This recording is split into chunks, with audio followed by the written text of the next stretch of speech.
Hi, everyone. Welcome back to another episode of Foreword, the podcast series brought to you by ISS ESG, the responsible investment arm of Institutional Shareholder Services. I'm Mara Souders, your host, and today I'm here with my colleagues Hendrik Leue, project lead for ESG Country Ratings, and a familiar voice on the Foreword podcast, Hernando Cortina, head of index strategy. Today, Hendrik and Hernando will discuss the ESG Country Rating, and more specifically, what the rating can tell us about governments' ability to prepare and respond to the coronavirus pandemic.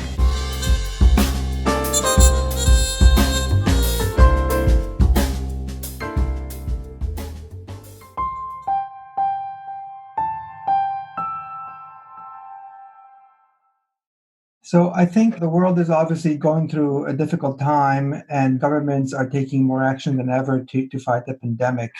We know there's going to be a lot of fiscal action, a lot of borrowing, a lot of monetary action. So country ratings are really at the forefront right now, and how ESG applies to us is the topic that we have today. I'm excited that ISS ESG is expanding its coverage of its country ratings, and the lead for that project, Hendrik, is going to speak about that in a second. So with that quick intro, let's start. Hendrik, what are ESG country ratings? So ESG country ratings are basically an assessment of the environmental, social, and governance performance of a given country, not only its government. And it's an analysis of the legislative framework as well as the factual situation in any of these domains. Who uses ESG country ratings? So mainly institutional clients when it comes to measure ESG exposure of their sovereign and sub-sovereign portfolios and their bonds that there. But they also use it as a predictor for financial risk in these portfolio parts and a proxy for looking at spreads, etc. There are also investors who not only invest in sovereign bonds, but they rather want to measure a broader country risk. For this, you can also provide another dimension when you look, for example, at the risk of doing business in a given jurisdiction or the risk of having exposure to some controversies also across a corporate universe, which an investor might select. So are there particular risks, for example, in supply chains, etc.? So if you look at the broader country risk perspective, not only the sovereign investment per se.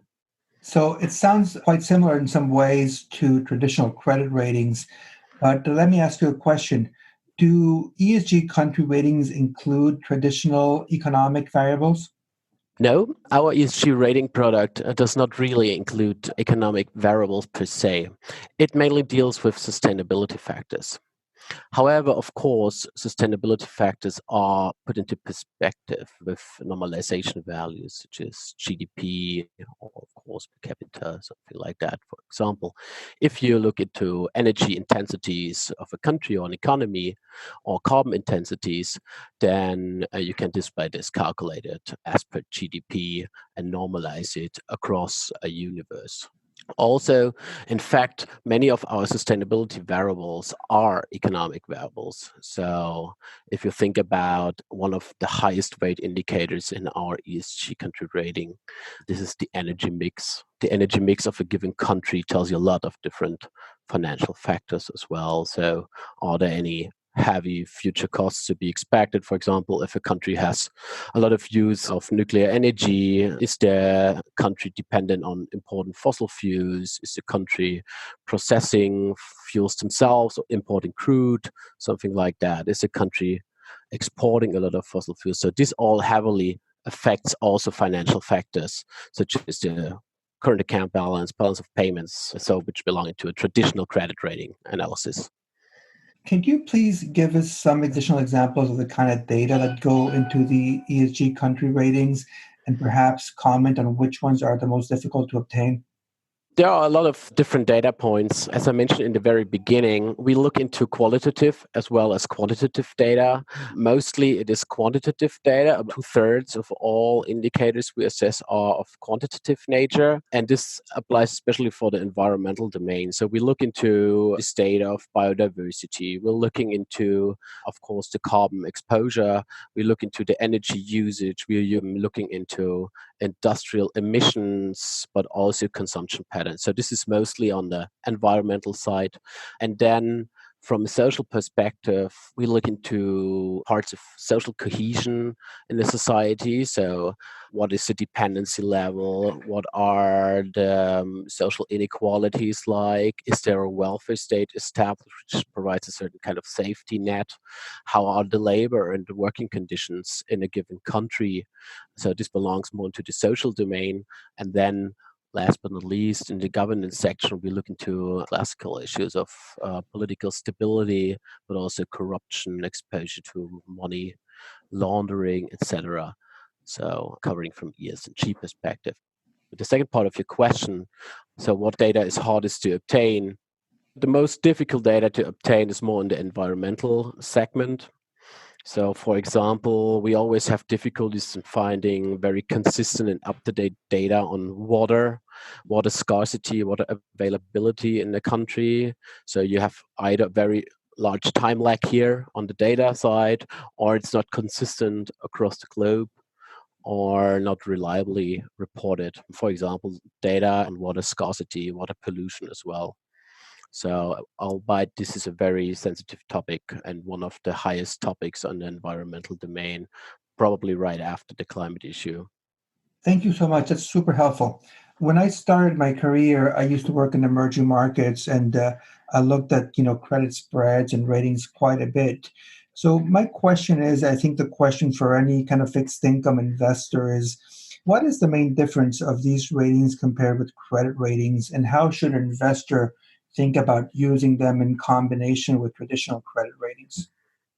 So, in general, we observe that there is a certain correlation between credit ratings and ESG ratings, but you cannot say where the correlation really comes from. So, we see, of course, on average, those countries with a better credit rating also have a better ESG rating. However, ESG country ratings do not measure the ability to repay sovereign debt in the short to medium term, but it's rather a review of E, S, and G factors. So some of these factors are more financially sensitive, whereas others aren't so much. So, for example, you see the classical governance factors such as political stability, corruption, which are also included in any financial credit rating aid methodology and have mostly a significant effect here. Whereas when we look at to environmental factors, for example, let's say biodiversity, we don't see that biodiversity has such a strong impact on the ability to repay government debt in the medium or even what is said to be the long term. So it's rather a long term what we are looking to, because eventually, of course, also biodiversity affects sometimes the ability to repay. But from a result perspective, let's say the difference is not so much, because we also have, of course, a rating scale where we can then allocate the score of an individual country. In our rating product, we also have to find a prime status where we assign those countries which reach more than 50% of the score, which is possible. But other than in credit ratings, like non-prime doesn't automatically mean that it's junk. So our prime score, for example, is on the scale at B minus, and one below would be C plus, but mostly like C's and C pluses are still like very good investments. But however, this is rather rewarding a status for the best than depicting one for the worst. So, as we approach the end of the podcast, let's talk about a couple more topics. Let's talk about a few individual countries. I'd be curious to know from expanded coverage and the old coverage as well. What are some of the standout overall countries from an ESG perspective? But importantly, can you also mention a few countries that may be surprising to do well from an ESG perspective? Maybe countries that have lower credit ratings but do very well from an ESG perspective, or if you want to go there, vice versa, would be interesting as well. Yeah, good that you ask.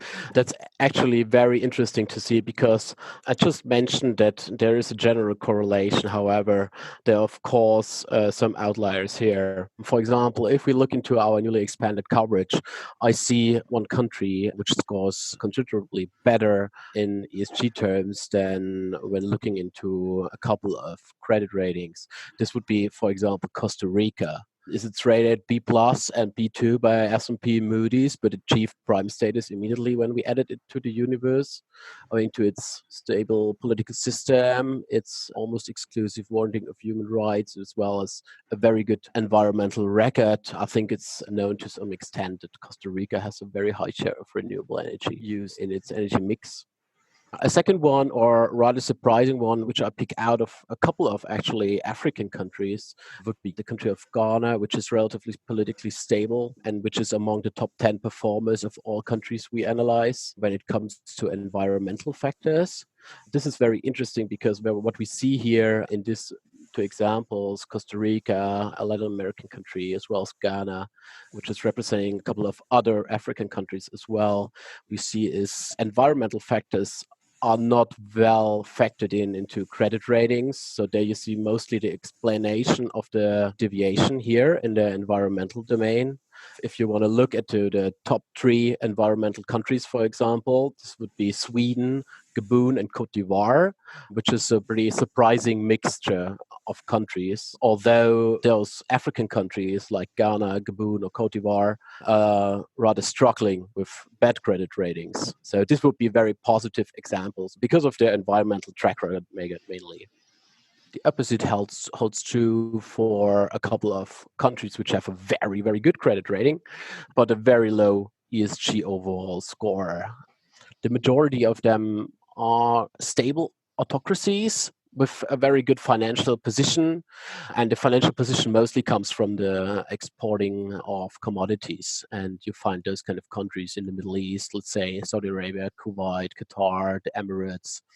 And they are characterized by lack of democracy. So it's rather a very low score in the governance domain, a lack of democracy. They also feature frequent infringements on human rights or the absence of human rights altogether. And also combine this with a bad environmental track record. So you probably follow the idea that most oil exporting nations are not really resource efficient themselves because they have this abundance in resources and there's no incentive to get more efficient. This trickles down also in relatively bad E-scores here. Apart from those commodity exporters, we see also a couple of other countries which score relatively poor on an ESG domain vis-a-vis the credit rating domain. For example, China, of course, which is authoritarian regime, but politically stable. It's not a free society at all. And due to the high development in the recent decades, it heavily overburdens its environmental capacity, and this also results in a very low ESG score.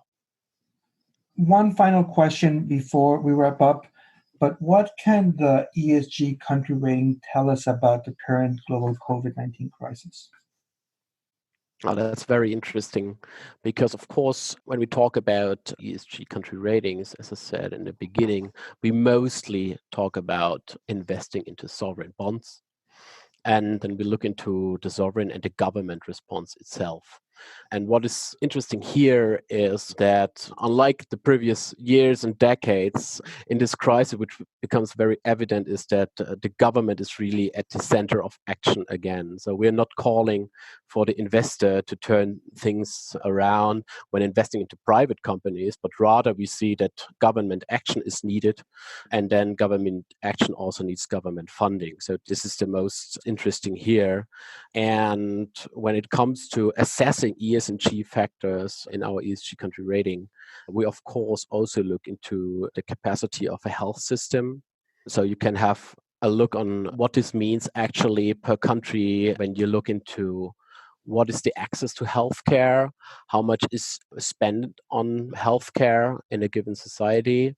So and you can a little bit approximate what is the setting in a given country to respond to that. But this is more like the immediate health-related factors. What is more interesting to me actually is that how can the state respond themselves, not looking only into the health factors, but looking into government effectiveness. So does the state have the capacity to act on this, and looking into government accountability?